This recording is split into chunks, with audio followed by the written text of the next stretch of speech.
చెంచులు తిరుగాడిన కీకారణ్యమది. కాని అక్కడికి వెళ్లేవారికి ఎటువంటి ఆపదలు తలెత్తకుండా కొండికాసులవాడు కాపాడుతున్నాడట.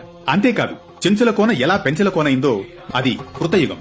శ్రీ మహావిష్ణువు ప్రహ్లాదుని రక్షించేందుకు హిరణ్యకశ్యపుని సంహరించిన అనంతరం వెలిగొండల కీకారణ్యంలో గర్జిస్తూ ఆవేశంగా సంచరిస్తూ ఉంటాడు. ఆ సమయంలో చెంచురాజు కుమార్తె చెంచులక్ష్మి తన చెలికత్తెలతో అడవిలో విహరిస్తూ ఉండగా స్వామివారి భీకర రూపాన్ని చూసిన చెలికత్తెలు భయంతో పారిపోతారు. చెంచులక్ష్మి మాత్రం స్వామివారిని చూసి ఏమాత్రం భయపడకుండా నిలబడిపోయి చూస్తూనే ఉండిపోతుందట. దీంతో ఆమె ధైర్య సాహసాలు అందచందాలకు ముగ్ధుడైన స్వామి చెంచురాజుకు కప్పం చెల్లించి ఆమెను వివాహం చేసుకుంటాడట. చెంచులక్ష్మిని పెనవేసుకుని శిలారూపంలో ఇక్కడ స్వయంభూగా వెలిసినట్లు పురాణ కథనం. దీంతో స్వామివారిని పెణిశిల లక్ష్మీ నరసింహస్వామివారిగా కొలుస్తున్నారు. ఇక్కడి మరో విశేషం ఏంటంటే, ఈ క్షేత్రం దట్టమైన కీకారణ్యంలో ఉన్నప్పటికీ నిరంతరం వచ్చే భక్తులకు ఇక్కడి క్రిమికీటకాల నుండి ఎటువంటి ఆపదలు తలెత్తవని, అందువల్లే ఈ స్వామిని కొండికాసులవాడని కూడా అంటారు.